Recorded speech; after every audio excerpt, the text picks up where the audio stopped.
How's it going, everybody? Welcome back to Prosers. I'm Bryce. And I'm Jeremiah. And we're here to talk about video games. Yeah. Yeah. So, coming at you a little late this time. We've been, well, I know I have, and Jeremiah has been super busy. Because we're adults! Yeah. I actually just started a new job. I'm going through a law enforcement academy. So I don't have a lot of spare time.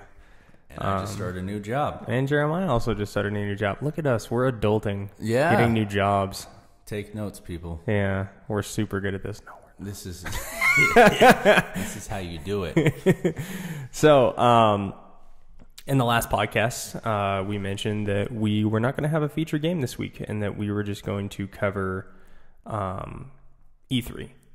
So, in that note, we are basically just going to go through the E3 schedule, talk about stuff that we watched and things that we enjoyed and so on and so forth. But as always, let's talk about what we've been playing.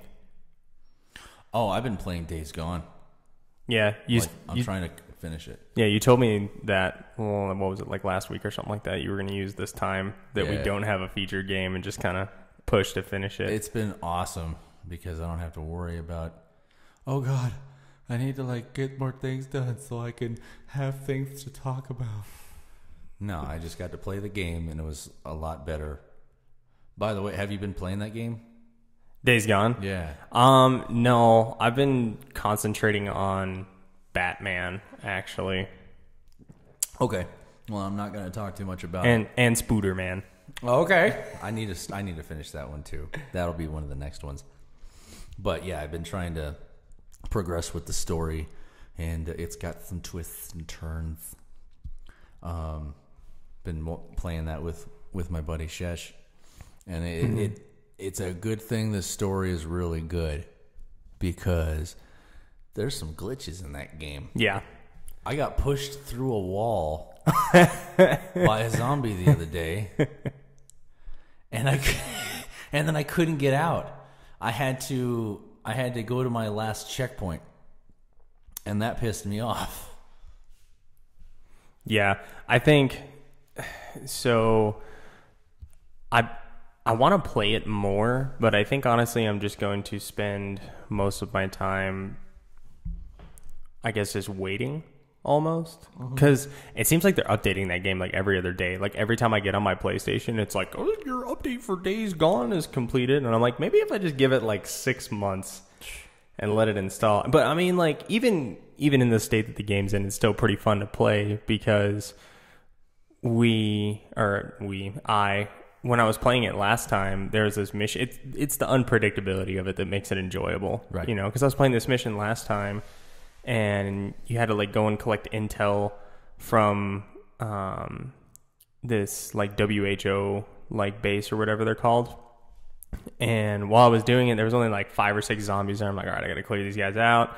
Shooting my shotgun, having a good time. All of a sudden, the zombie comes up behind me and starts wailing on me. I was like, oh, okay, whatever. So I turn around, blast him, and right as I get right around into my 180 field of vision, there's a horde of 130 zombies just coming over this rock. I was like, oh shit, oh no. Yeah, baby, that's what I'm talking about. And you just start running away, and then you're just like, I don't even know what to do right now. I like that stuff. That is super cool the way they put those hordes in the game. And they just come at you too. Yeah, because there was one mission I did where we ended the mission, and Sheshe goes, "You need to go," because I was picking flowers and stuff. I was like, I could sell these later. And then he's like, you need to go. And I was like, why? And he goes, look behind you. And they just came over it was like what you said. They just came over the hill, running straight at me.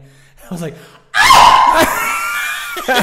No, luckily I was right by my bike. And I just hauled anus. And yeah. It was awesome because as I was going down the road, they were just coming out of the trees and stuff. It was they were coming out of everywhere. And I had to haul anus. And that bike's not easy to steer. No, not when you're going fast. No. So that was awesome. It was freaking awesome. And I fought We fought our first Zombear on this last week. Okay, yeah. Those bears apparently that I've been fighting They're not zombie those bears. Are not no. Zombears. For some reason, they give them red eyes. No, the Zombears are worse. Yeah. Yeah, the game's fun for sure. And it's got rough edges, but again, Bend Studio is a very new studio. Right. And they're coming into their own. And I think as this is their first like big project, really, really well done. I'm really looking forward to what they're going to do in the future if this is like their first project, because it's not bad at all. It's choppy around the edges. Yeah. But like you said, maybe they released it maybe a little bit prematurely. But I think that's just the way of the world now. Yeah. We are the beta testers for most products. It's not just video games. I feel like all the time when you buy something new, don't buy something new. You know, let everybody else work out the kinks for you and then come back to it. All right, so for me, like I said, I've been playing Batman and Spider-Man. So Batman, I actually really, I don't know, I have mixed feelings about it. Because whenever I'm playing it, I'm like, man, this game's really cool. Like, the story drives really well. I'm entertained with it. But some of the fighting just feels kind of sloppy to me. Like, the controls, I guess, is the best way to describe it. Like, yeah, you can jump into, like, the other day I jumped into a horde of, like, 10 dudes and beat up all of them. But it doesn't feel like Batman, I guess. Okay. And what does Batman feel like? I don't know, man. Like, so it's like one of those things where it's like, it feels kind of like transitioning between enemies and stuff like that feels very clunky. You know, it's like they tell you, they're like, oh yeah, like you can get in, if you get this big combo number, then you can do this crazy finisher and stuff like that. Yeah. But actually getting that combo count, it's very difficult, and it's not because of like a skill-based thing. It's because the game, it's almost like it's not designed around that. Because in my mind, it's like, all right, if I have to get, like, let's say a 10-hit combo, right? But every time I hit a dude 3 times, he falls on his ass, and then there's no way for me to like smoothly transition over to the next person.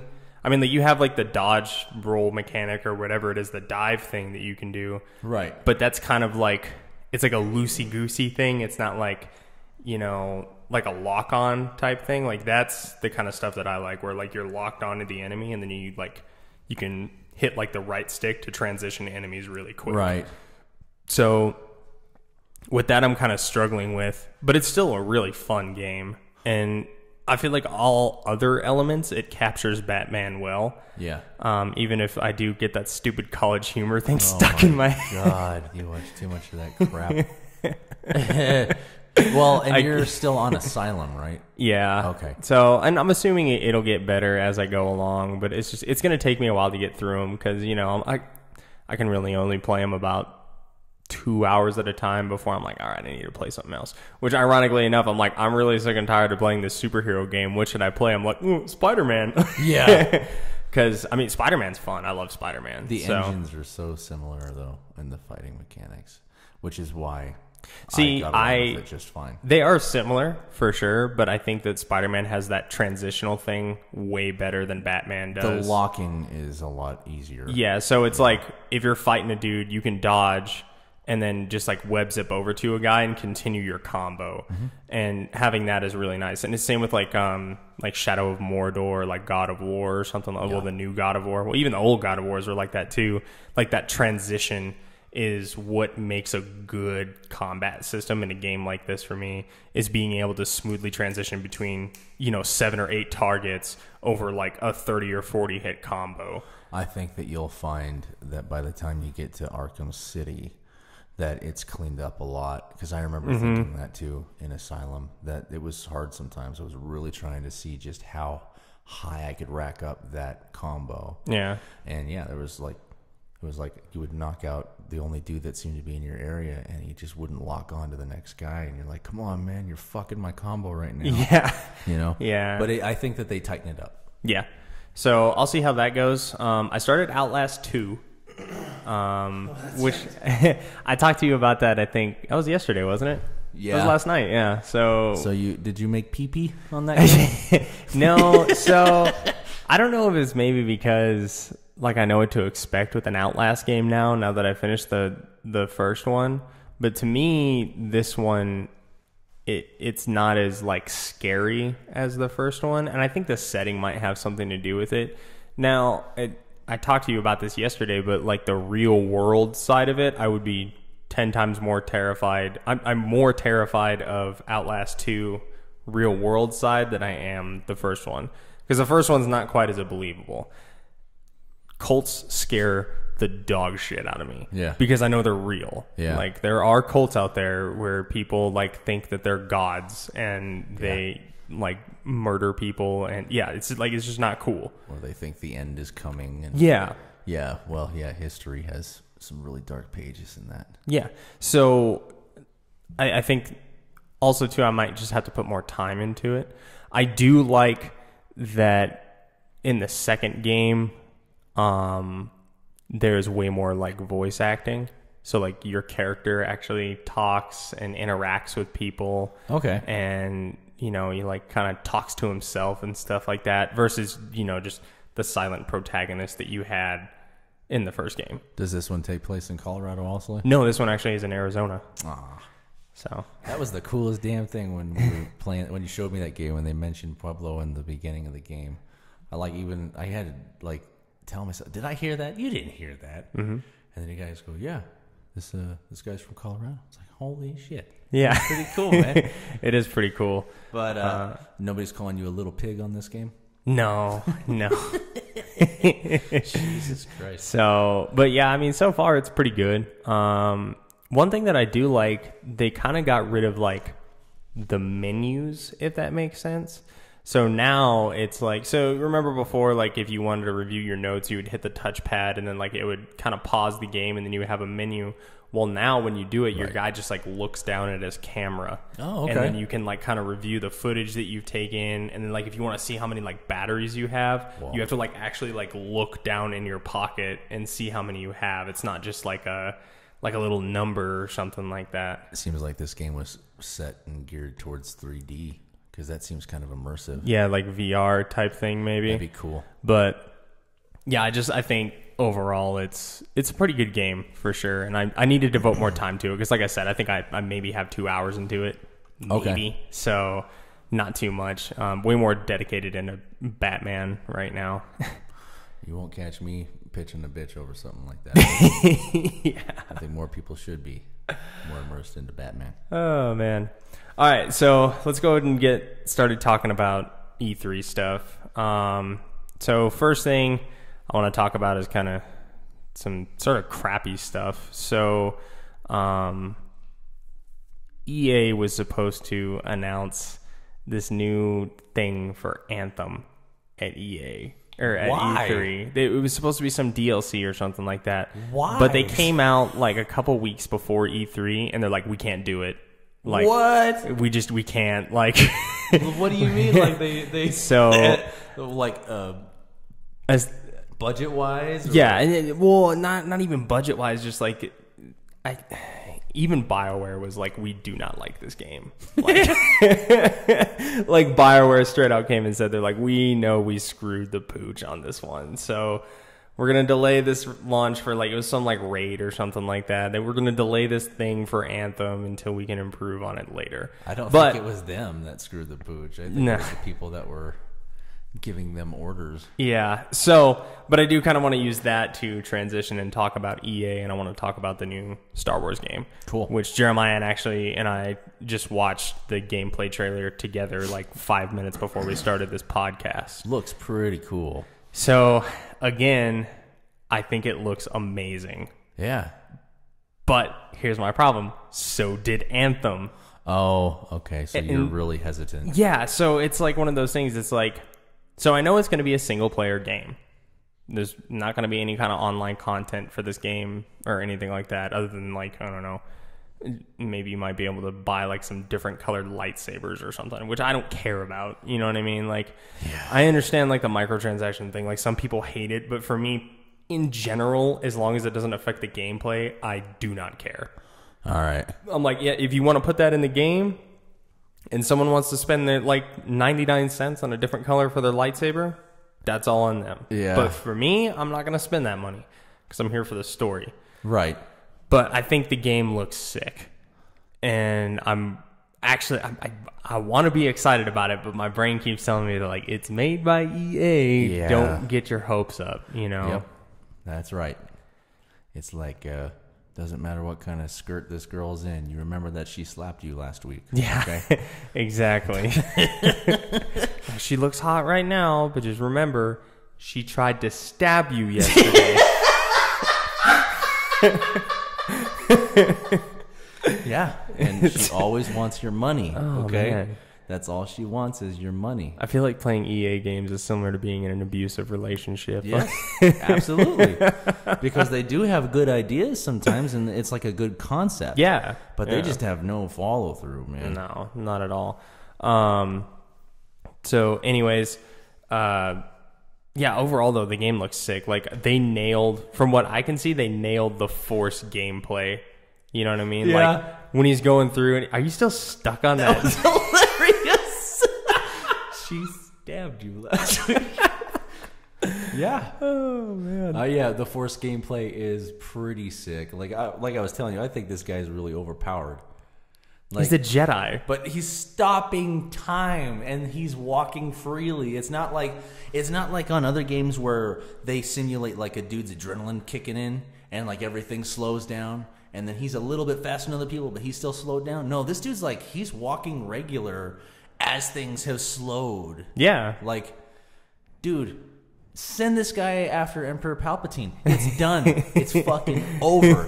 Like, this guy seems really overpowered, which is going to be awesome when you're playing him in Yeah. the game. But I'm like, I wonder how they're going to make that work. Well, I mean, Kratos is extremely overpowered in But those he's games. the shit. Yeah, I know. I mean, but he killed all the gods. yeah, exactly.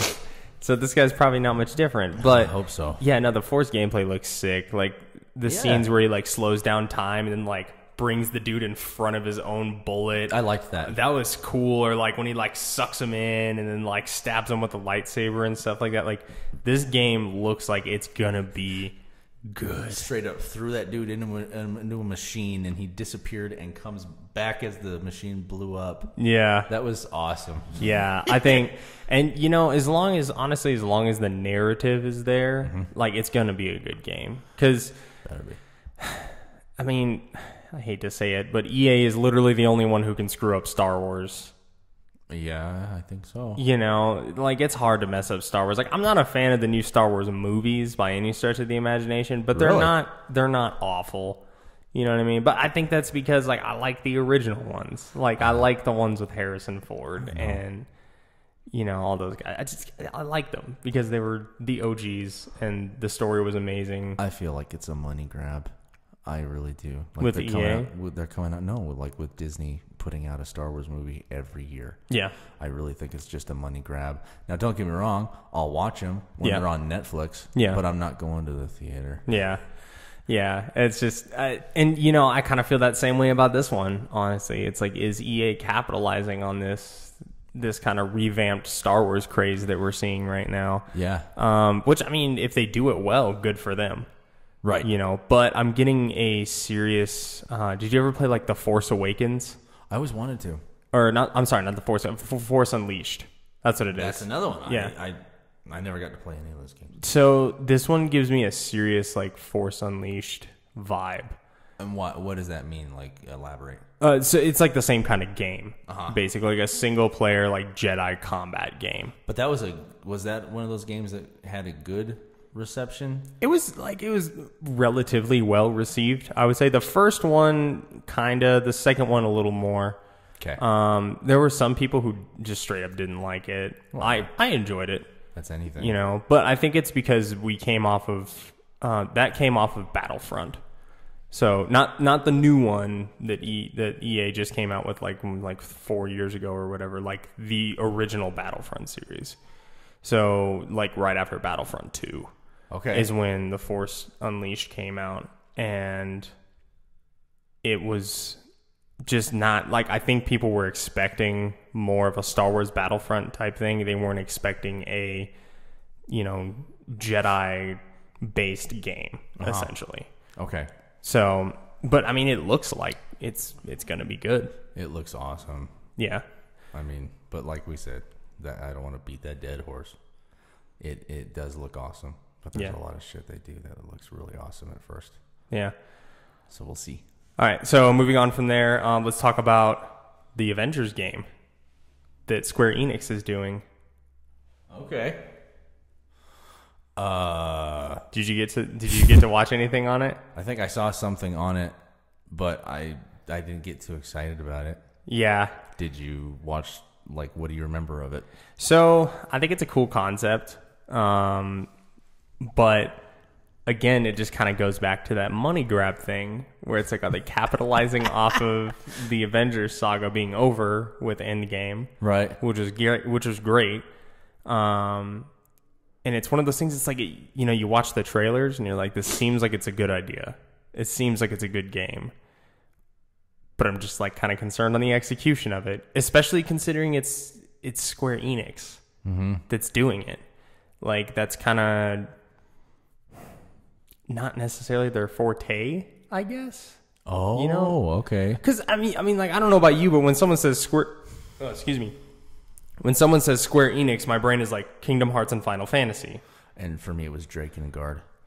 Yeah, same thing. Like, just I fucking love that game. like an RPG or something like that. You know. So, which, I mean, if they can like incorporate those kinds of elements into this. Well, wait, what's this one supposed to be? Like, how's the gameplay supposed to be for this one? So I'm not really sure. So I've watched a couple like videos on it and stuff like that, but they don't have any gameplay. Yeah, any actual gameplay. So it's just the project trailer right now and the announcement trailer. That's why I lost interest when I was watching a lot of the E3 stuff, honestly.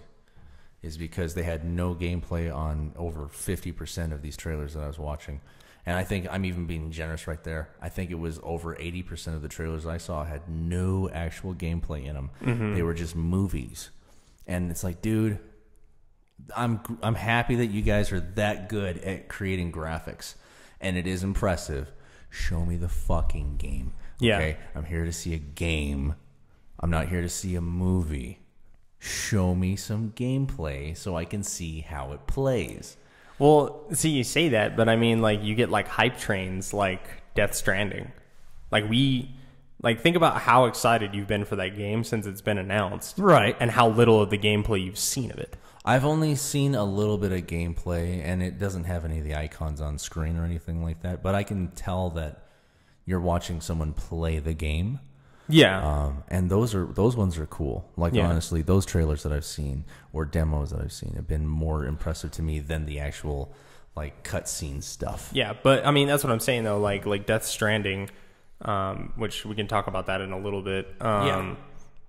Death Stranding, they had mostly cinematic trailers all the way up until about like 12 months ago, and and they had like really small snippets of gameplay. I know. So to me, like, getting those trailers, even if they don't have gameplay, it's still nice because it allows me, because like ultimately, if the story is something I'm interested, I'm probably just going to ignore the gameplay anyways.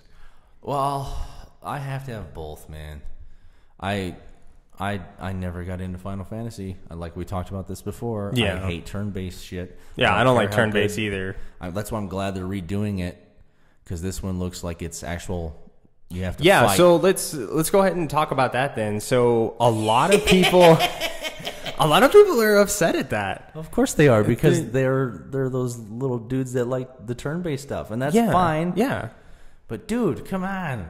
It's 2019. Just give me a break, you know? So that's why I never liked Pokemon. Yeah. Sorry. I know that's like a mortal sin to a lot of people out there, but I never liked that. I know it's strategic, but I don't care. I want my monster to beat your monster's ass. Stop making me take turns. Yeah. Okay? What if my monster's just faster than yours? Okay. Yeah. What if my monster just blocks better than yours? So I can kind of understand where people are coming from, because with the exception of Final Fantasy 15, and I think the reason the new Final Fantasy reboots are going this direction is because of the success of 15. because I even played 15. And I enjoyed the bit of it that I did play. I didn't get really into it because I'm not like a super big Final Fantasy guy. Right. But I mean, I can understand why people are upset because they're like, okay, like 15 was a new game, different universe. Like, well, I mean, they're all different, but with the old games, it's kind of like a nostalgia thing. Like if you're going to do a reboot, do a true reboot. But I mean, coming from Square Enix's point of view, it's like, why wouldn't they do that? You know what I mean? Like, why would they not take this capitalization that they made with Final Fantasy 15 with the live action combat and all this other kind of stuff, which they've done before in Kingdom Hearts. Like, Kingdom Hearts has never been a turn-based game, and it's been extremely successful. I think there's a reason for that. Yeah, so it's like, why would they not do it? Personally, I think that it's going to help the game a lot more because it's going to allow people like myself who hate turn-based games, but we want to know what the old Final Fantasy games were about because everyone talked about how good the story was in those games. It was a big deal. You know, it was a huge deal. So now being able to go back and experience some of these better games like Final Fantasy VII, you know, in a more modern game setting is just ideal. Yeah. And you even like look at like the new God of War. You know, the new God of War is almost indistinguishable as far as gameplay goes from the previous games. Okay. But in my opinion, it is a far superior game. By far. Like, and this is coming from someone who liked the old God of Wars. I did. I liked them a lot. But with the new direction that they've taken it, where it's no longer just this, you know, fixed camera hack and slash beat up everything game, and they, you know, slowed things down and they gave meaning to everything that you did, and every action that you made like did something in the game. You know what I mean? Everything was way more well thought out, that it just shot the game up to a whole new level. Okay. You know, so when, you know, I kind of apply that idea to Final Fantasy, I get excited about it because I do want to know what those old Final Fantasy games were like. Yeah. And I do want to experience them in a modern gameplay form because I get the nostalgia piece of it, but the fact of the matter is there is a reason we have not had a turn-based game in a long time. Yeah. And part of the reason for that is because of, you know, a lot of the reasons they did those turn-based games was because of technological limitations. You think so? Yeah. I mean, 100%. Like, why else would they do that?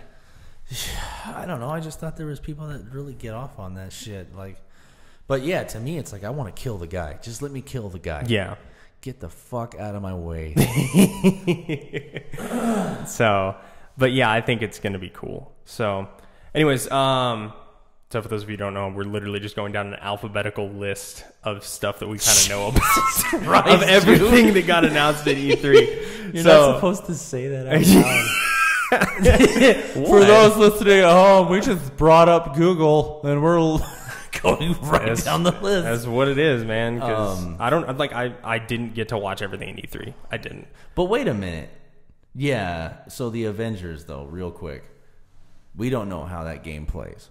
No, not that I've seen, and I haven't done extensive research on it either. I've watched the announcement trailer and stuff like that. I was gonna say there's a reason why I didn't get excited about it, but I'm not into that stuff anyway. Yeah. So I mean, I think it could be a cool game. Yeah. So, all right. Borderlands 3.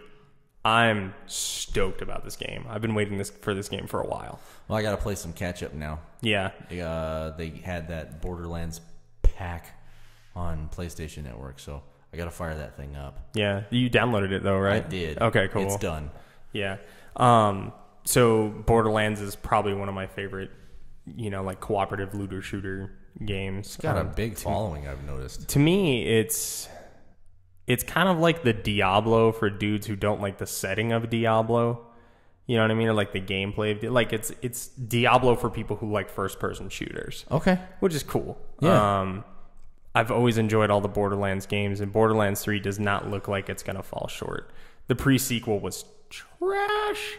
Really? I hated that game. Whoa. It was so terrible. It was so boring and slow and just repetitive. What was that one called? The pre-sequel. It was literally just called the pre-sequel. So it happens after 1 before 2.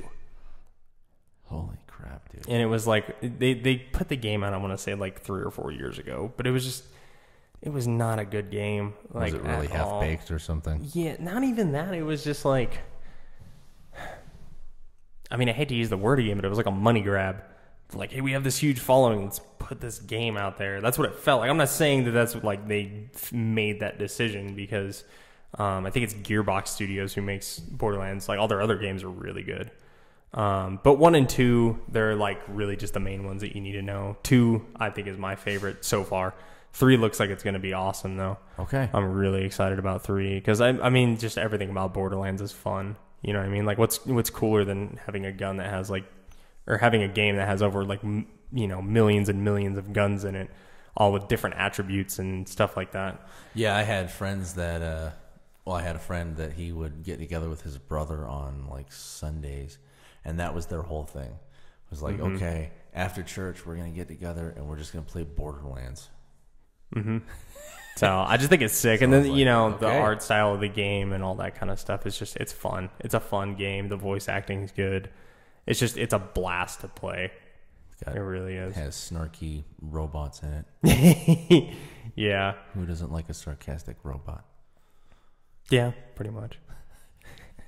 All right. So, did you watch anything on Control, that game? No, I didn't even hear that. So Control was a game, I actually think they announced it last year with a cinematic trailer. I heard that they showed some gameplay, but I didn't get a chance to see it. But it's like this weird, like, psychological game, I guess is the best way to describe it. You'll have to watch the trailer for it some other time. Kind of a thriller. And not even like a thriller. It's more of like what's like, you know how honestly, like, the closest thing I can think of it is like Dead Space. Okay. Well, that's But it's not like a horror game like Dead Space is. It's just, I don't know, it looks like a really weird game. So anyways, probably check that one out later. Right. Cyberpunk 2077. Keanu Reeves, yeah.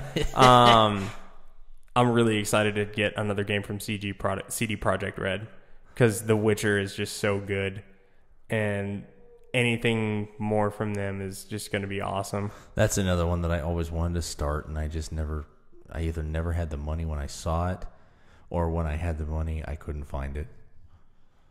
You know where you can always find it? Shut your mouth, dude. I like to have tangible discs. I'm an old man. Suck a dick. Just put all your money into things that you can't hold, and then pray to God the cloud doesn't collapse. It's not going to collapse. Yeah, sure. It's tied to your account. It's fine. Y2K. Yeah, because that happened. So, anyways, yeah, Cyberpunk 2077. That game looks awesome. Keep laughing, bitch. And it's just you're still upset about that. God, you need to just be like Frozen. Let it go. You watch one of these days, you're gonna be like, fucking cloud crashed. I'm like, yeah, want to come over and play my discs, motherfucker? That's not gonna that happen. I still got. That's not gonna happen. I just gotta download them again. That's not gonna Lost happen. all my shit. Okay. That's not gonna happen, but We'll okay. see. We will see. Skynet. Okay. Uh-huh. That shit could happen. All right, whatever. You say that now. I'll be playing my PlayStation on a generator. Yep. Out there in a field somewhere. Then you look at with a beard down to my balls. Then you look down at your games, and one of your disc games say internet connection required. Oh my god. All right, N64 it is. Yeah. So whatever. just the one who download started it. this shit. Just download them. Just do what everyone else does and just download the game. Yeah, I guess. If you want to go get used games, that's fine. Just download the game. If you want a game, just download it. Because they're usually just as cheap on the PlayStation Store when they go on sale. And I feel like The Witcher 3 is on sale like every other freaking month. Oh. Well, The Witcher itself goes back to like PlayStation 3, doesn't it? That saga? Well, I know it was on PC. I don't even know if The Witcher came out on consoles before this generation. It may have been strictly computer, you think? I think so, because I played The Witcher 2 on one of my friend's computers, but I don't ever remember seeing them for the consoles. No. It's like that with Fallout too. Yeah. Fallout was exclusively PC when it first came out. Yeah. So, anyways, Darksiders Genesis. Did you see it? No. They've lost me. They have fucking lost me. Are you still upset about 3? They could kiss my ass. Oh my god. I'll look it up, but I just don't give a shit anymore. Oh man. They had a good game and they just took a shit on it. I don't think so. But... I know you don't, and that's fine. That's the beauty of America. We all are entitled to our own opinion. Yeah. I'll look it up.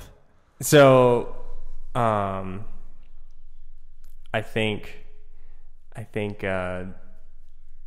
with this new one, I don't know if I want to talk about it with you because you haven't seen it. I don't care. You're not gonna ruin anything for me. So it's a top-down shooter. What? Like like a twin stick shooter. Okay. Yeah. It's so weird. Like it looks like a Diablo game, if I'm being honest. And they're gonna put this on the Darksiders universe. Yeah. Yeah. What is your character on this one? So it looks like it's Strife from what I saw in the trailers and like the stuff like that. So I mean, I don't know where they're going with it. I don't know if this is Even you seem doubtful right now about this. No, I don't know where they're going with this. I'm gonna just hope for the best, I guess.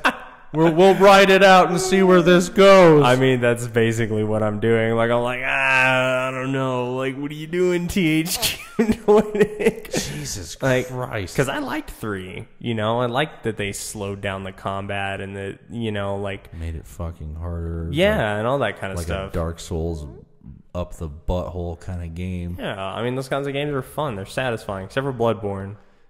Bloodborne can... lick my sack. I hate same shit. I hate that game.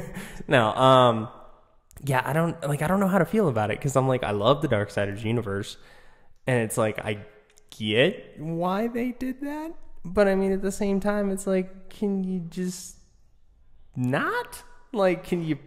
Why can do you just think they did that? I don't know, but I mean, it's only been like a year since they released 3. So I'm feeling like maybe they were working on this game at the same time, and it's called Darksiders Genesis. So I feel like it's not really a continuation of the story. It's kind of like hey, this is what we did before. Like it's a prequel. Yeah, I don't know what they're. Prequel. I don't know what they're doing with it, and I have faith. Oh, good. So, well, good. I'm glad you do. yeah, but on the topic of THQ Nordic, though, they are redoing Destroy All Humans. Yeah. Oh, man, that sounds like so much fun, dude. I know. That game was fun on PS2. I liked it a lot. I'm interested, though, because it's like, I know I sound really sentimental about this, but it's like the dude who played the voice of the original Alien, he was also the voice of Zim from Invader Zim. Yeah. Well, not him, but the main alien that you had to report to. Yeah. And did you notice that the alien that you played had like a Jack Nicholson thing going on? I always thought that was fucking hilarious because, sorry, Jack, but this, you know, like Jack's got a forehead, you know, like he's got a bunch of forehead, and like, and the alien's like got a big fucking head too. So I thought, I wonder if they did that on purpose, like just maybe it was like a joke in the studio. At first, we're like, dude, you know, it'd be funny if you did all your lines like Jack Nicholson, and then it just stuck. Because like he has the same cadence as Jack Nicholson and stuff. I thought that was fucking hilarious. Oh yeah, it made it so much fun to listen to the dialogue that was going on. But anyway, I mean I'm interested to see like who's going to be the voices on this one because we live in a reboot like world right now. Yeah, actually, that reboot of Crash Nitro Kart came out this week. Really? Yeah. Damn. Yeah. See, that's what I'm talking about. I mean, and I really want to get it because I had fun with that game when I was a kid. You know, and even movies, dude. Like I just saw Hellboy, and then I just saw Godzilla. Yeah. Well, I mean, there's been like 50 Godzilla movies. But this is only a sequel in this reboot that they've been doing. Yeah. You know, and then there was another movie that I was gonna see that it's like we're living in a reboot era. I don't get it completely. I feel like, guys, there's still ideas to be like thought. Like you can come up with a new idea. You know, sure, no matter what you come up with, it's gonna be kind of reminiscent of something else. But it's like, take a fucking chance. Yeah. Okay. Which, I mean, like, I personally love the reboots. They're you know? fun sometimes. And as long as it's, you know, because THQ, they made, you know, Destroy All Humans. Yeah. And so I understand THQ Nordic is not the exact same company. They're gonna have something where they say this is our version, you know, and that's Maybe. fine. I guarantee it. They have to. They're not gonna make it blow for blow because they already came out with the re-release of it a couple years back. Remember that? Yeah. And a lot of people had a fucking blast on that game. Yeah, no, I think, and as long as they stay true to the formula of Destroy All Humans and they stay, you know, within the thing with the reboots though is you do not have a lot of creative freedom, No, like at all. and no matter what, people are gonna talk trash about it. Yeah, so I mean, as long as it is a 1-for-1 true reboot, I mean, it's gonna do good, and that's just the reality. But it's because people like those kinds of games. You know, they like feeling nostalgic. I know for me, like when the Spyro reboot came out, and I got that and was playing through those, I was like, man, I feel like I'm like 5 again. Like I feel like a kid again. Yeah, and that feeling is cool. Ooh, excuse me. You know. So yeah, and then they're also redoing that SpongeBob game, which came like way out of left field. Yeah, SpongeBob Battle for Bikini Bottom. I'm like, yeah. I remember that game. I remember playing that game. I remember having fun playing that game. But why did they pick that game to reboot? I will never know. I have a feeling I'm gonna have to buy that one for my kids. Dude, I'm gonna buy it for myself. Okay, that would be one of those things where like I would probably go buy a physical copy of the game Yeah. just to see the look on people's faces. Like, oh, Yeah. is this for your kids? No. you're not gonna be able to talk about that one at the police academy, though, bro. Oh, Josh. Dude, I don't care. They already think I'm weird, man, because like I got these like you know that Disney movie Frozen? Yeah. So I got these like sandwich bags that were on sale, and they've got like Elsa and Olaf and all those guys on it. I'm like sitting there eating my like sriracha almonds out of one of them. I swear to God, you just do that shit on purpose. It's awesome. Just to make other people uncomfortable. Yeah. So and then they have Doom Eternal, which I never played the first one, the new reboot that they did. I didn't get to play that one either. Yeah. But I heard good things. Yeah, same. I heard good stuff about it. It's not really my kind of game, but I mean, I heard good stuff about it. So they got Doom Eternal coming out, and then your game, Dying Light 2. Yeah. Did you watch the trailer? No, I'm getting sick of being this. It was a game gameplay is- trailer. I They don't- showed like 15 minutes of the game. I've seen gameplay trailers of it. I'm tired of the teasing. I want to play it already. Put that shit in my hands. Okay, well, do you want a crappy product or no? Man, fuck you. I'm just saying, like, don't get impatient. I'm over it already. No, You but know, sad. it Don't looks get awesome. impatient. Yeah, it looks totally killer. it looks dope. It really does. I have like, a feeling that no matter what, though, it's going to depress me. think so? Absolutely, because this one has this concept in it where you can make choices, and based off of these choices, like I think one of the first ones, the first choice you're that's put in front of you is who's in control of the water, and you can either give it to like this local gang, or you can give it to like the local government kind of a deal. And it's like no matter who you give it to, people are gonna suffer, man, because that's reality. Yeah. You know, absolute power corrupts absolutely. So Yeah. it doesn't matter who you give it to. You know, so I have a feeling that no matter what, it's gonna be a damned if you do, damned if you don't kind of a game. But I'm still looking forward to it. I'm a little bitter because they killed off my fucking character on the last one. Yeah. They waited until the DLC to do that, and no matter, because that was another one. That was a choice. That was a choice kind of a deal where you had to. Oh, by the way, if if you still haven't played this game yet and you're going to get mad at me for what I'm about to say, just fucking play the game. Okay? It's like it's been a couple years already. But in the end of the DLC, you're faced with a choice, and no matter what happens, you die. It's a choice of if you take everybody with you or you just take a few people with you. But no matter what, your character dies. And that's kind of a bummer to me. You know, that left me with a really hollow feeling because you get attached to this dude, you know? And so I'm interested to see how this one's going to go. I'm very excited about it, yes, but I'm over it already. Like, yeah. Don't even talk to me anymore, whoever this company is. You freaking Techland or whoever is like, yeah. Don't even talk to me anymore until you have something. And don't come home until you have it. Yeah. Okay? I'm tired of talking to you where you're like, it's coming. It's coming. I know it's coming. Yeah. But yes, I'm excited. Can you tell? Yeah, no, I mean, it looks great. Of course it does. You know, like even like, so I wasn't a big fan of the first one. I know. But even this second one, like just from the trailer, I'm interested. Well, dude, you and I are going to have a blast on this one because this game has multiplayer online. So, you know, if we get a couple of our buddies to get it also, there's no way you can't have fun in this game. I still pop in Dying Light, and sometimes I'll play it at like 2 o'clock in the morning, and I'll be like playing with someone from like fucking like Singapore or something, you know, and we're just having a blast, like drop kicking zombies and playing like we're bowling for zombies with their bodies because when you drop kick them, they fly into the other dudes. Like it's just a fucking blast. It's totally fun. I love lopping off heads with a katana or something. Yeah, like that, the whole thing's awesome. It's awesome. Yeah, I think, and you know, like the first game, it's not that I just like hated it or anything like that. It was just like not really my thing.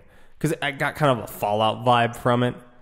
No. And dude. maybe I didn't. I only put like maybe 4 hours into it. I'll tell you what. I think that Dying Light, it fucked up Fallout for me. Oh, because it was so good. I mean, I never liked Fallout to start with. I was more of an Elder Scrolls guy. I played Dying Light before I bought Fallout 4. And when I bought Fallout 4, the first time I was trying to like have a skirmish with some kind of a animal or something, and I was trying to fight it, the fighting mechanics were so wonky and sluggish compared to Dying Light that I said, you know what, fuck this game. And I couldn't even finish Fallout because the fighting mechanics in Dying Light are so much better. You know, like it's true to action. It's not like you have to take a swing and then it has to wait, and then you take a swing and then it waits, and you take a swing like on Fallout, and you have to hide behind stuff and duck as you're like waiting to get your next chance to strike. No, this dude, as long as you're pushing that button, that motherfucker, he's just slashing shit. And he gets tired, which is realistic, because yeah, you'd get tired if you were flailing around like those dudes do. Yeah. But it just feels better. You can throw a kick out there if a guy gets too close. Like, I like that shit. Yeah. That's cool. Yeah, and you know, like I said, it's not that the last one was a bad game. It's just it kind of gave me a Fallout vibe. And I'm just not big into Fallout, and I know a lot of people are. But, I mean, if that's your kind of game, that's your kind of game. That game killed Fallout. Yeah. All right, so moving on from there, Ghost Recon Breakpoint. So I know you watched all of the Ubisoft That one I conference. watched live. That was cool. Yeah. Man, what's that dude's name? John Berdnall. John came out. And Yeah. he had his pit bull on stage. Yeah. I thought that was pretty cool. I could tell like he just got his lines like maybe the night before, because he said it with like no gusto at all. He's like, "We'll be waiting. Come and get us." And then he just walks off stage. Everybody's like, "Woo! Yeah!" But So- it looks awesome. So I kind of noticed recently that celebrities are starting to transition over to video games a lot. That's because video games are becoming more of a big deal. Yeah, they're a bigger platform, you know, because you have John Berdnall in the new Ghost Recon. One of the last games that I just played, Beyond Two Souls, it had William Dafoe in it, and Ellen Page. They were both in it. Like their characters, like Ellen Page is the main character for Beyond Two Souls. We just talked about Keanu Reeves. Yeah, Keanu Reeves is in Cyberpunk 2077. Like the list just keeps growing. You know, and it's cool because it's nice to see that transition. You know, and like the guy who plays the voice of Kratos, he was. Did you ever watch Stargate? Any of the Stargate series? Like the series, not the movies. Yeah, the series, not the movies. Lightly, I used to watch it. So you remember the black dude who played like the alien that was like super like monotone With the crest on his head? Yeah, so he plays the voice of Kratos On the new one? Yeah, on the new one. Oh, that's cool. So we're just seeing a lot more celebrities appear in video games, and I think like John Bernal was like the person to pick for this game. So, but yeah, I mean, they showed, you know, the stuff that they showed with kind of the new like story mechanics and stuff like that. It looks great. Now I have to finish that DLC on Wildlands though, because I want to find out like what the fuck happened. Because apparently he's the antagonist on this game. Yeah, You're against him. But on the DLC on Wildlands, he's your homeboy. You found him, and yeah, you guys try to get out of there alive together. Mm-hmm. So I'm wondering what the fuck happened. I'm sure they'll talk about it. Well, yeah, but I want to know. I want to know. But I think that partially why this is happening is it's cool because you get to see the development of a culture, because it used to be that video games were very adolescent and they were immature. It was something that you did as a child and you were supposed to put that down when you got older. But it's like, well, of course you would fucking think that, because they came around at a time when kids were there in their development when they first came out. Right. But guess what? Those people grew up. And we still fucking love video games. Mm-hmm. You know, it's like I've even heard a stand-up comedian say one time that he's like, well, have you ever been to a casino? You ever seen people play those games like with the pulley that you pull down? What is that shit, man? I've never. Oh, I know. I don't gamble. Yeah, I know what you're talking about. A roulette machine, or not roulette, slot machine. A slot machine. Yeah. He said that is Donkey Kong bullshit right there. But that is a video game, okay? So it's like, don't come at me with that crap. But to me, that's what this is. Like, this is proof that the culture's shifting. The people that were playing video games when they were kids in the 80s have now grown up and have started either developing video games or even have kids who are developing video games now. So it's a bigger deal now. And I think that's kind of cool that we get to see familiar faces. You know, like that's one of the things that hooked me before I even knew what Death Stranding was. I saw that dude's face and I was like, what is that? Apparently that's not his first appearance in a video game either, I've been told. Really? I gotta look it up. Yeah, I'm not aware of any of his other works in video games. But since we're still talking about Ubisoft though, what did you think of Watch Dogs? The new Watch Dogs game, Watch Dogs Legion. Is that another Tom Clancy? Yeah, that's the other Tom Clancy game. Okay, I don't know. Watch Dogs isn't a Tom Clancy game. No. Okay. The Division is, but Watch Dogs isn't. Watch Dogs is the one with like all the hacking and stuff like that. I didn't get to see that one.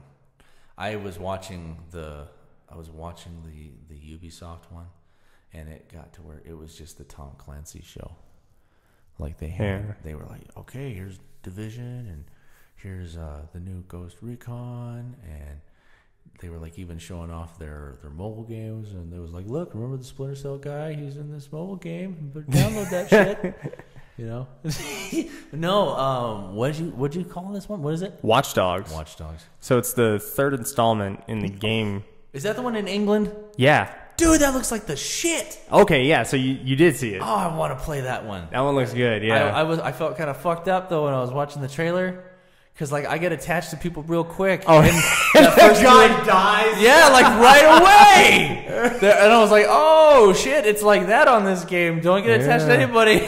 And then it shows them playing Granny, and the Granny's all walking up behind people and slitting throats and shit. Yeah. And I was like, Jesus Christ, this looks awesome. Yeah. So I played the first one, and I really liked the first one. I never got around to playing the second one. And so this one looks good though. I mean, so they talk about how anybody in the city can be recruited and they all have their own origin story and all that kind of stuff. The thing that makes me nervous about that is the quantity over quality idea. You know what I mean? Because like you're afraid that it's going to get saturated. Yeah, exactly. Like like everyone's got an origin story. Is it really is all the origin stories gonna be as cool as the one you showed, or is that like one of like 300 that you might come across? Well, you know what I mean? Obviously, yeah. I mean, dude, it's going to feel a little stock after a while. Yeah, and also cut and too, paste. the thing that I'm worried about is like if they have that, they need to have some kind of direction, if that makes sense. Like, sure, anybody in the city is recruitable, but I want there to be some kind of direction. Like, okay, you need a hacker. Hey, let's go get this dude. Right. You know what I mean? Like, Yeah. I want the game to kind of direct you. Because I feel like if they don't do that, it's just gonna be a shit show. That's true. You know. I'm hoping that they're having these discussions though, because I kind of felt that way too. Yeah. Like, you can get to where you can have a bunch of cut and paste characters. Exactly. If they're not careful. And I mean, like, not that Ubisoft has let me down before. I've enjoyed all their games. They're a huge developer. They have so many teams. And they were successful with the last Watchdog game, from what I know. Like I said, I didn't play it, but the first one was really good. And I'm only assuming this third one's going to be just as good. I'm telling you, I actually got excited. Yeah. Physically, I felt it in my body. Yeah. I was watching that going, that looks like the shit. I can't wait for that one. Yeah. What about the new Rainbow Six game? All the Tom Clancy games to me look solid. Yeah. I can't say anything against any of them. But let's see. You said Rainbow Six. That's Quarantine. Yeah, Rainbow Six Quarantine, I think is what it's called. That looks really interesting. Oh man, I know. The trailer was really weird. I saw this dude. He was like laying on the floor, and he's seeing all the shadows coming at him, and then the shadows turn into monsters, and he's like holding his gun out at him, and he's getting ready to pull the trigger, and then he has something on his wrist that gives him some sort of an antidote, because you see like his veins turning colors on his arm. So when he gets the antidote and the veins recede, all of a sudden it looked like those monsters turned out to be his team. Yeah. So it's like something's weird about that. So from what I've heard, it's going to be like a super tactical 3-person survival game, which like co-op like type thing. Yeah. Which if it's anything like the last, Tom Clancy games that I've played, then I'm down. They got a really good recipe, I guess, for those Tom Clancy games. I think they're really solid. No, I mean, and it is because I've never played a Tom Clancy game that I didn't enjoy. Even like back in the day with like SOCOM US Navy SEALs and like all that kind of stuff. Yeah. Like I always really enjoyed those games because they were kind of a diversion from the typical first-person shooter. Yeah, I'm going to have to save some money. I don't know how I'm going to be able to afford all these games. I know, that's where I'm at, man. There's some that are really exciting. Yeah. Did you see that very last game that they announced, Gods and Monsters? No. It was the one like right after, like it was after like everything, like after Just Dance and like all the other ones. Did you see the Just Dance one though? I think that's when I stopped watching. I was like, I don't with the give panda a shit about this. Like they even did this live performance, and they were like showing the backstage. Like the guys were all hyped. They're like, "Okay, here we go. This is what we've been practicing for." I'm like, I don't give a shit. I'm sorry. Hey man, don't say that. White girls everywhere will get super mad I at know, but that's what I was like. God dang, man, I don't give a damn about this. All like 2 of the females that listen to our podcast are Yeah. like, unsubscribe. How dare you talk trash about Just Guys Dance? are assholes. So yeah, no, it's like this new IP, and it looks like that Breath of the Wild, the Zelda game. Okay. It looks like that kind of art style. That's cool. Yeah, but it's made by Ubisoft. Okay. So I'd be interested to see how they do. I mean, like, Ubisoft has a good background with platformers because they have Rayman. See, I'm going to be leaning on you heavily on this stuff because I wouldn't have found out about Days Gone if it wasn't for you. Yeah. I don't have time most of my life to even see what's going on. Like, I've been working so much that I even forget to eat most of the time. Yeah. And, honestly, it's a hobby But thing. that sounds awesome. Yeah. So it looks pretty good. But, yeah. So, last thing I'm...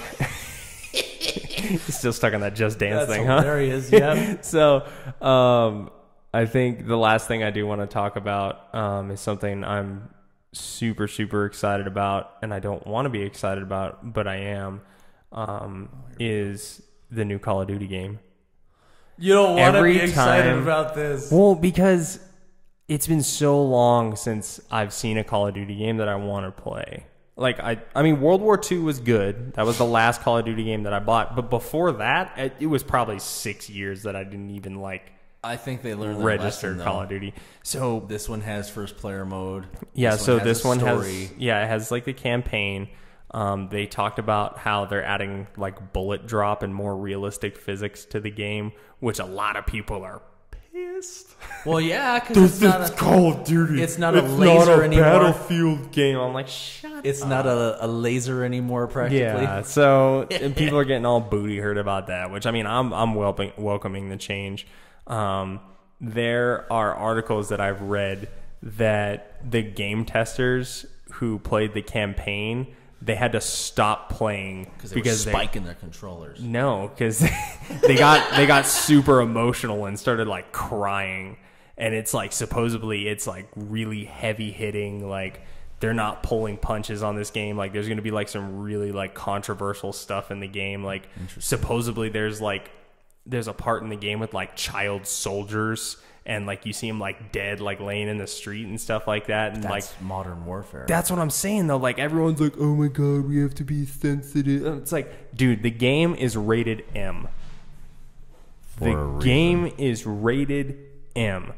And I don't care if your 14-year-old doesn't have the stomach to play this game. Don't let him play it. Yeah. This game is for adults. You Let know- it be for adults. Because, guess what? If they would put that crap in a movie, no one would care.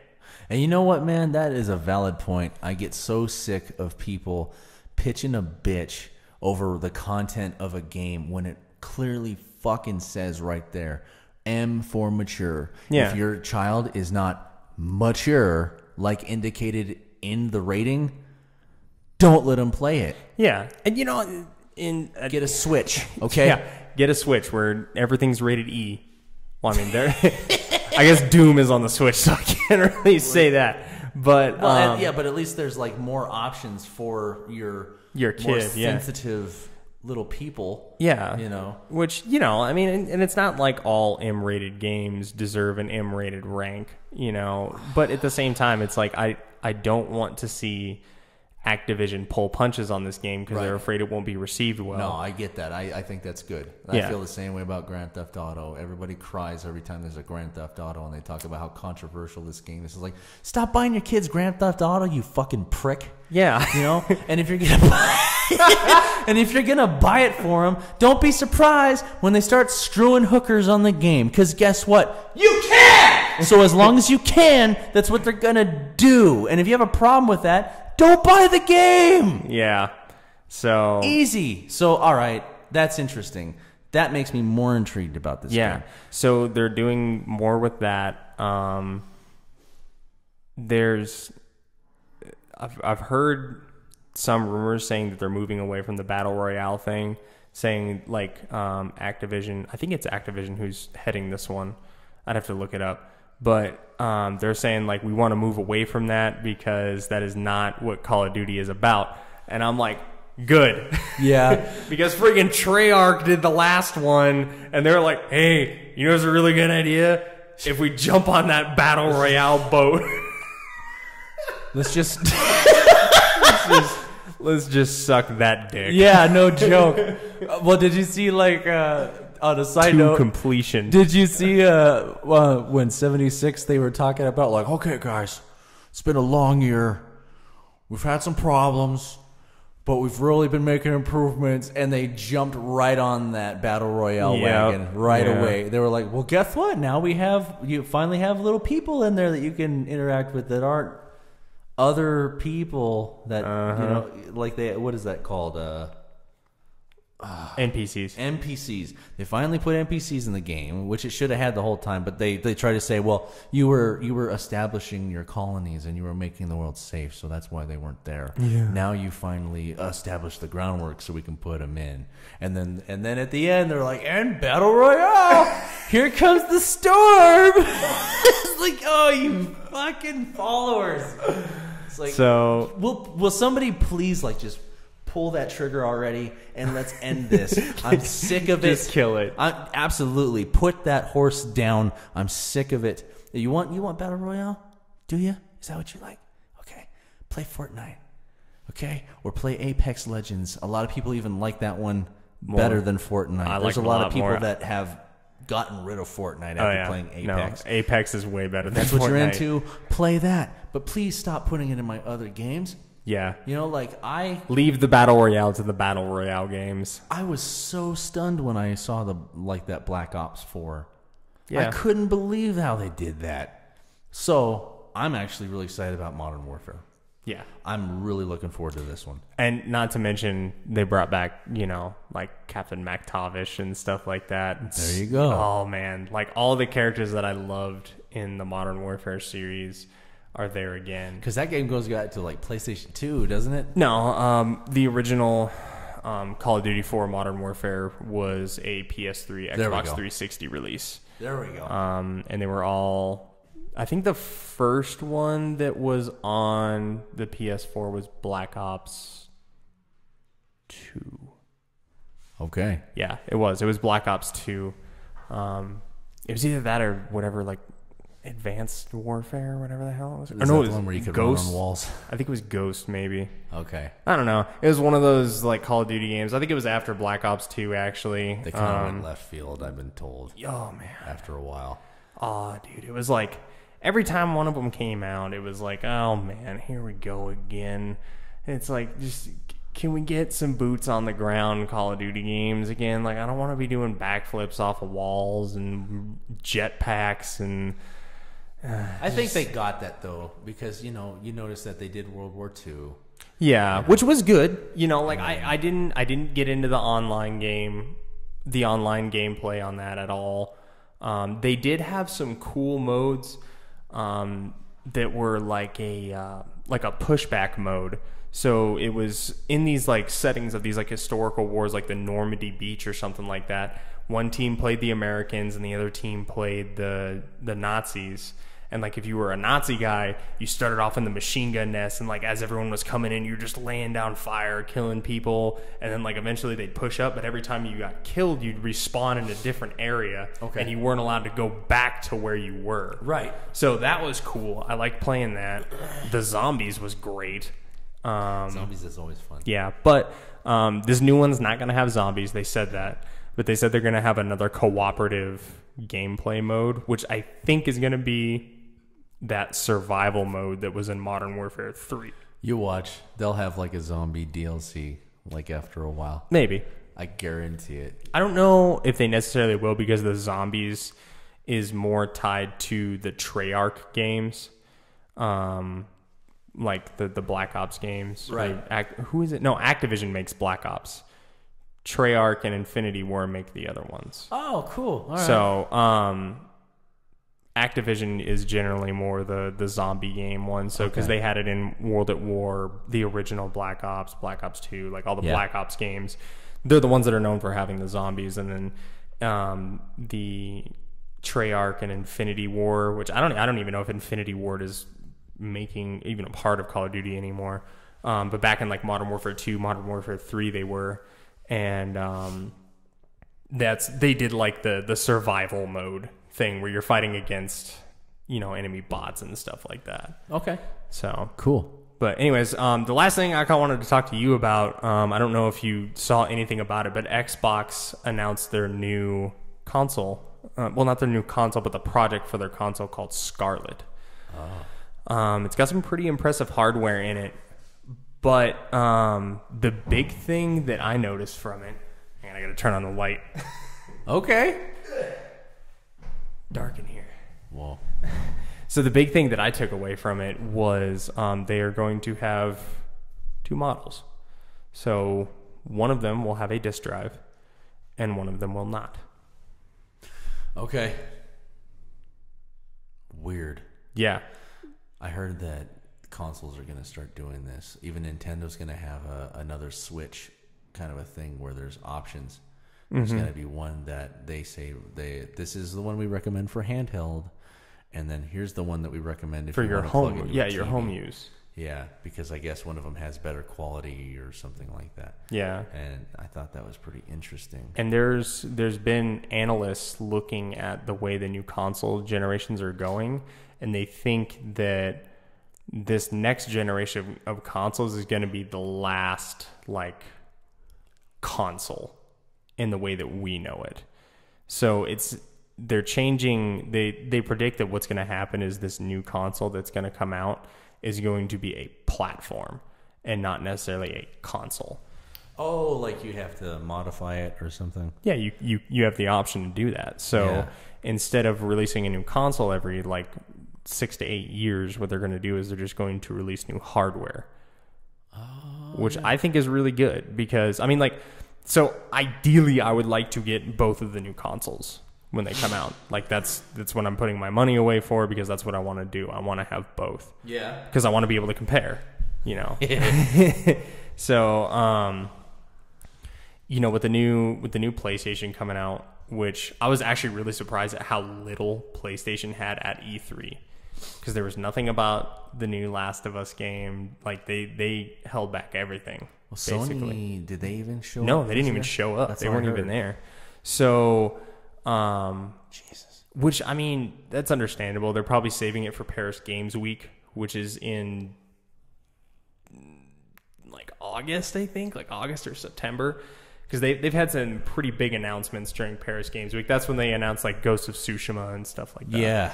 So, there's that, but I think with the direction that they're moving in, I'd like to be able to purchase both if that really is the direction that they're moving in, because then I'm not having to, you know, shell out like anywhere from $400 to $600 for a new console.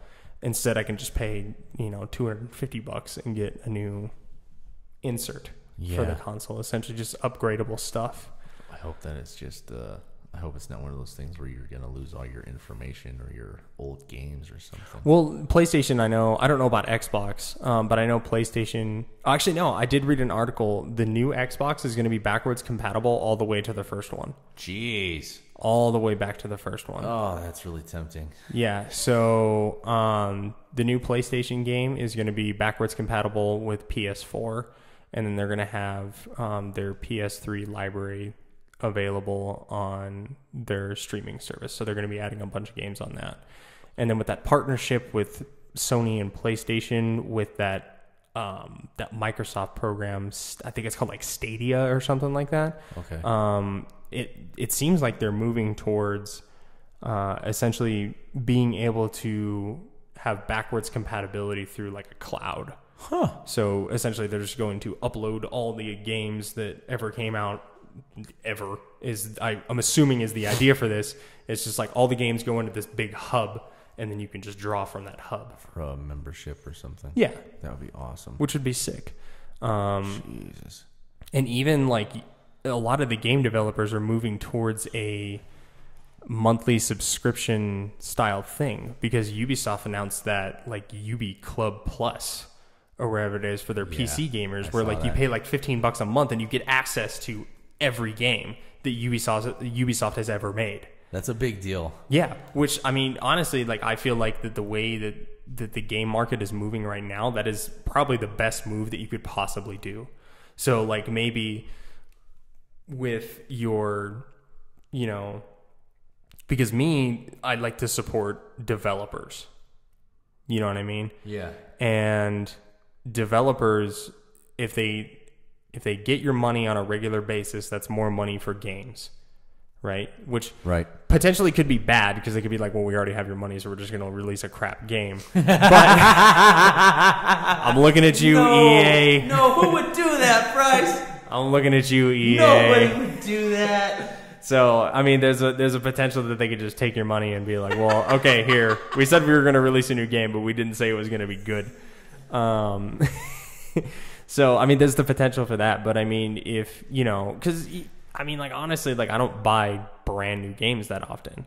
Right. It's not that often that I find a game that's worth $60. Yeah. But, you know, if I'm paying $15 a month to Ubisoft and I get, like, every game that Ubisoft has ever made, and I get, like, their new games and stuff like that, because they were talking about how the new Watch Dogs, the new Ghost Recon, like, all these new games are going to be on this service, then I think that's a good direction that the gaming industry can move in. That's true. That would be really cool, man. And we're moving closer and closer to the point where we're gonna have the Netflix of games.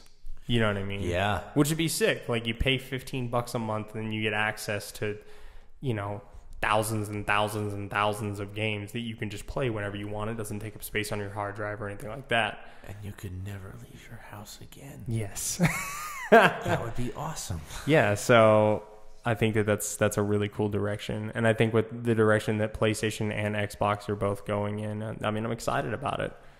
You know, especially with, you know, some of the hardware and stuff like that they're putting out on these things, you know, with like ray tracing and all that kind of stuff with the graphics. I mean, it's only a matter of time until, you know, we have basically the most powerful console that consoles have ever seen. Which, I mean, not that it's not that every year, every time a new console comes out anyways, but with this, you know, this platform idea that they're coming with, Yeah. it has a potential to completely change the gaming industry.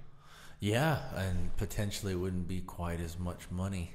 Yeah. Which would be great. Yeah, which, I mean, again, you know, the initial investment would probably be a lot because there was some Japanese fiscal analyst that projected the price on the new PlayStation, and he's projecting that they're going to release next year in the fall with a price tag of about $500, which, from what I've seen of the hardware and the graphics drivers and all that kind of stuff that's in the PlayStation 4, and they had the CEO of PlayStation, I forget the guy's name, but they had him, he was demoing a dev kit for the PS5 or PlayStation 5 or whatever they're going to call it. Yeah. And they were comparing it to the PS4, and they took the Spider-Man game and they showed like a loading screen on the PS4, and they timed it, and it took like 19 seconds or something like that. PS5 dev kit, 3 seconds. I could live with that. Yeah. So, you know, the money is, like, you're definitely going to get what you want out of the money, and the initial investment might be a lot, because I think the initial price tag on the PS4 was like $400 or something like that, I think. Which, I mean, looking at it now, I would not have paid that much money, because I waited until they came down to around like $350 or something like that. Right. But with the direction that these new sets of consoles are going, like, I feel like a $500 or even, I don't know about a $600, but even like a $550 price tag would not be outrageous. You would consider it an investment. Yeah, exactly. Yeah. Exactly. Which, I mean, like, when you break it down, you get a new console about every 8 years. Yeah. You know, so you're getting your money's worth out of it. And especially if it's backwards compatible, you know, you're not going to lose all your games. Hell, dude, it's even less than that now. It's like every 5 years they're pumping out something. Well, all right, PlayStation 3 had a good long run. And so did the PS4. But what year did the PS4 come out? 2013. So we're at 6 years. Yeah. And then by the time the PS5 comes out, it'll be 7. Yeah. Okay. So, and then the PS2 had about a 7-year run as well. Well, they were making the PS2 for a long time. Yeah. Which is pretty cool, you know, because they were still actively making new PlayStations and PlayStation 2s as they were selling the PlayStation 3 for years. Yeah. And I thought that was pretty cool. So, yeah, I think, you know, like, a lot of people are saying, like, oh, well, this generation of consoles is really short lived, and really it's not. It's about par for the course. It just freaking feels like it, though. Well, that's because we've had so many good games. Yeah. You know, like we live in the golden age of gaming right now. We really do. Yeah. Well, I'll tell you what, if I can get my financial life in control, like I'm going VR. Really? Absolutely. You want to give that a try? I have to. Like it doesn't even feel like an option anymore. I'll build a building in my backyard if I have to, so I can have the room, so I don't like slam into everything in my house and like break my aquarium or whatever. But it's like I feel like I really have to, because I've been to a couple of VR arcades, and I absolutely love it. I think it is so much fun, and I'm thinking like, well, oh, God, dude, why am I not doing this in my house? Yeah. Okay? Like, I think it's super cool, and they're developing. It's the same thing. They're only getting better. Yeah. I think that it's got to happen. Like, when I saw how they had an option for the Resident Evil, it was like Resident Evil 7. You know? Like, they had, or 6. But there was an option to do that in VR.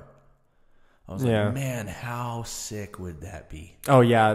Resi, I think it is 7. Yeah. Biohazard? It was the one before this one that they just did, where they remade the 2. reboot, yeah. But it was like the prequel to it, and there was an option for VR on that one. Yeah. And I thought, man, how immersive would that be? Like, I'd have Terrifying. to wear a Huggies, obviously. But I think it would be worth some it. pull-ups. No shit. Yeah. That would be awesome. Like, could you imagine that as a gift to somebody? Give them a VR, Resident Evil 7, and a set of fucking Depends. Like, buckle the fuck up. This is going to be awesome. So, and actually, I know they said that the current PlayStation VR headset is going to be compatible with the PlayStation 5. Oh, okay. Well, which that's is cool. Good. Yeah, which is good. I've actually even considered getting VR myself. My thing is I just don't play enough games that like I could really take advantage of it, I guess. And maybe it's because I don't have the VR headset, but I mean, to me, it just seems kind of gimmicky. You know what I mean? And at $300, that's a pretty expensive That's what I'm gimmick. saying, though. I definitely got to make sure I'm financially stable. Yeah. You know, if I can keep surfing the back of that trash truck and making some money, then maybe I'll be okay. Maybe. So, anyways, well, do you have anything else that you wanted to add or talk about? Do you want to bitch about Dying Light 2 more? No, fuck that. I'm over it. Got my blood pressure up, man. It's like a girlfriend that keeps telling you she's gonna hang out with you, but she never fucking comes over. Like, it's like, I'm ready already. All right, I cleaned house. I made something good to eat. Just come knock on my door already. Let's do this. I'm ready. Yeah. And it's the same crap, dude. We talk about this. It's like, that's the part. I'm waiting on these games. So in the meantime, though, I got some new stuff to look forward to. Yeah. I think I'm going to become a Tom Clancy fan real quick here. This next, well, not this quarter, but the quarter after is going to be rough for my wallet because you got Death Stranding, Ghost Recon Breakpoint. Yeah. The new Rainbow Six game. We gotta get Ghost Borderlands 3. Like, it's, oh my god, man. Yeah. The new Call of Duty, like, my wallet is already screaming. Like, it's just like, don't do it. Don't do it to me. Yeah. And you're like, shut up, bitch. You're like, shut up. You sit down. This is happening, okay? Yeah. I'm going to sell some plasma. Do what I got to do. I'll do what I got to do to get those games, man. Anyways, well, thank you guys so much for listening. Hopefully our E3 coverage didn't bore you so much, but we'll be back soon with a featured game, and just be on the lookout for the next podcast. So have yourself a nice week. Peace out.